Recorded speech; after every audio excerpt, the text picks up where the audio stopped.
테니까요. 잠시 후에 와, 기대해 네, 주십시오. 좀 궁금하네요. 네, 오늘 첫 번째 소식 뭡니까? 네, 그 김건희 여사가 공개 행보에 나섰습니다. 예. 네, 아까 얘기했었죠. 어제 경기 양주에서 열린 불교계 행사에 윤석열 대통령과 함께 참석을 한 건데요. 네. 지난주 한 캄보디아 정상 부부 오찬에 등장해 153일 만에 공개 활동을 한 데 이어서 대중 앞에 직접 선 거는 지난해 12월 자승 전 총무원장 스님 분향소를 찾아 조문한 이후 169일 만입니다. 아하, 그렇군요. 근데 불교계 행사를 택한 것도 좀 배경이 있을까요? 그걸 잘 시점을 계산했을 거 아닙니까? 네, 지금 뭐 부처님 오신 날이 지난주이기도 했었잖아요. 예. 뭐 관련 행사도 있었고 어제 행사는 경기 양주 회암사에서 열린 행사입니다. 미국 보스턴 미술관에 보관돼 있던 뭐 석가모니와 고려시대 이 고승의 사리를 반환받아서 모시는 행사였는데요.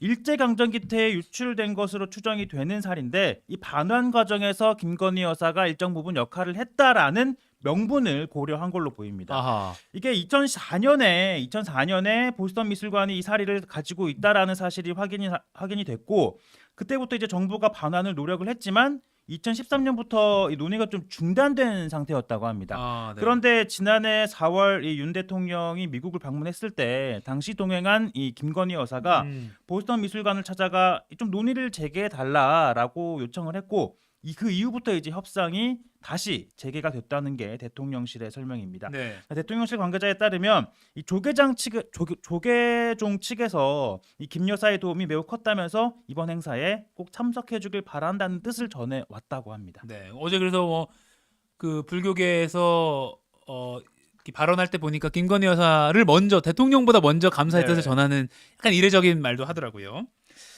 그런데 지금 시점이요. 그러니까 검찰 인사를 생각해 보자고요. 그러면 지금 뭐 검찰총장 패싱 인사 아니냐. 그리고 이제 곧 검찰 그 김건희 여사 관련 수사를 하는 그 수사 중간 간부들도 네. 어떻게 될지 뭐 관심이 쏠리는 그런 대목이라서 이 대목에서 검찰 수사 제대로 되겠느냐라는 그 물음표가 찍힌 상황에서 공개 행보를 시작했다. 이건 어떻게 봐야 됩니까? 네, 일단 뭐 이번 행사 자체는 뭐 정치적인 행사도 아니고 사실 문화 종교계 행사기 때문에 이런 해석을 낳을 수 있는 상황은 아니지만 네. 지금 등장한 배경에 대해서는 여러 해석을 낳고 있는데 방금 얘기한 것처럼 이제 뭐 검찰 수사를 두고 뭐 김건희 여사 방탄 아니냐 이런 주장도 나오고 있는 상황이잖아요. 네.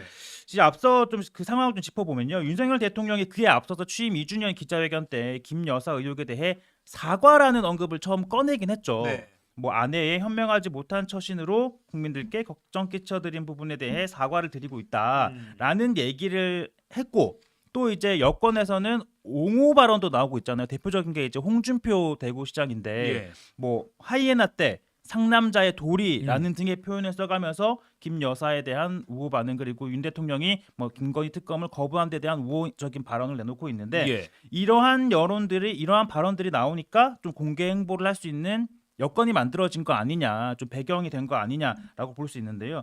그리고 또 당장 다음 주에 한중일 정상회담이 예정이 되어 맞아요. 있거든요. 이제 중요한 여사 행사잖아요. 배우자들 배우자들의 이제 공개 일정도 예상이 되어 있을 텐데 분명히 뭐 이뤄질 텐데 관련 일정도 소화하는 만큼 뭐 조금씩 이제 언론 노출을 좀 늘리는 것으로 볼 수도 있습니다. 그런가 하면 저희가 앞서 3분역에 전해드렸지만 오늘 이제 오후에 김건희 여사 그 디올백 수수 영상을 네. 포착해서 그 공개했던 서울의 소리 네. 그 백은종 대표가 이제 검찰 출석하잖아요. 네, 맞습니다. 그 장면을 보도하기도 한 매체이기도 하죠. 이제 불러서 조사를 하는 등 검찰 수사에 좀 속도를 내고 있는 모양새긴 한데 그럼 이제 당연히 그 받은 것으로 지목된 김건희 여사에 대한 소환 조사까지 이루어지지 않겠느냐라는 관측이 나오고 있잖아요. 예. 그런 상황에서 뭐 오랜 시간 이제 모습을 드러내지 않고 있다가 곧바로 검찰 소환, 뭐 포토라인에 서는 상황까지 벌어지면 좀 부적절해 보이지 않느냐라는 상황이 있기 때문에 이런 행사를 통해서 먼저 좀 노출을 시킨 다음에 포토라인에 서는 것 아니겠느냐라는 해석을 하나 해볼 수 있고요. 여러 해석이지만 이제 검찰 포토라인을 첫 대중 행보를 하기에는 너무 말도 안 그렇죠. 된다 이런 네. 계산이 깔려 있겠다. 또 다른 해석은 네. 완전 반대 해석인데요. 예. 이게 검찰에 그렇게 또 소환이 되면 사실 그 이후에 또 공개 행보를 하기는 쉽지가 않잖아요. 한번 그렇게 좀 불미스러운 사건으로 뭐 검찰 포토라인에 선 다음에 다시 또 이런 공식적인 행사에 나서는 게 부적절해 보일 수도 있다라는 비판이 나올 수 있는 만큼 네. 이번 공개 행보 자체가 어떻게 보면 나 검찰에 소환되지 않을 것 같아라는 확신에 찼기 때문에 아하. 이런 행사를 통해서 좀 공개 행보를 나서는 거 아니냐라는 해석도 가능해 보입니다. 완전히 다른 해석이네요. 그렇죠. 또. 이건 사실 뭐 결과론적으로 해석할 수밖에 없는 상황이긴 한 건데 예. 다만 좀 짚고 싶은 대목은 앞서 말했듯이 윤석열 대통령이 뭐 현명하지 못한 처신이라고까지 표현을 했는데 네. 김 여사 측 혹은 뭐 김 여사가 직접 그 처신에 대해서 입장을 밝힌 적은 없잖아요. 사실 현재까지. 예. 마치 뭐 그동안 100일 넘게 150일이 넘게 공개 행보를 하지 않고 있다가 네. 뭐 자연스럽게 노출하는 식으로 이제 공개 행보를 하고 있는데 그간 마치 아무 일도 없었던 것 마냥 공개 행보를 하는 게 좀 적절하냐, 좀 자연스럽진 않아 보인다라는 지적은 가능해 보이죠. 그렇죠. 뭐 김건희 여사도 기회가 되면 뭐 사과를 하든지 그런 것도 필요해 보인다는 지적도 나오고 네. 있습니다. 그런데 또 다음 소식도 이제 여사. 여사 네. 관련 소식이네요. 네, 이번에는 전 여사 얘긴데요. 예.